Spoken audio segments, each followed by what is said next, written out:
Paano lagyan ng follow button ang ating mga Facebook account? Una, buksan ang Facebook app. Pag nabuksan na, hanapin ang profile icon. Tuslok ka na. Pag natuslok nyo na, hanapin ang settings icon. Tuslok ka po na. I-scroll lang ninyo mga padi at hanapin nyo yung how people find and contact you. Tuslok ka po na. Tapos buksan nyo yung who can send you friend request. Dapat nakaset yan sa friend of friends mga padi. Tapos isave nyo na. I-back nyo mga padi, i-back nyo lang.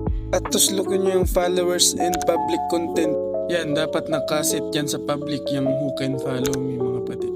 At isave nyo na. Paano naman natin malaman kung lumabas na yung follow sa Facebook natin? Pindutin ang ating profile. Pindutin ang tatlong tuldok. Pindutin ang view as. Ayan na mga padi, may follow button na tayo. Tuslok ka po ng follow.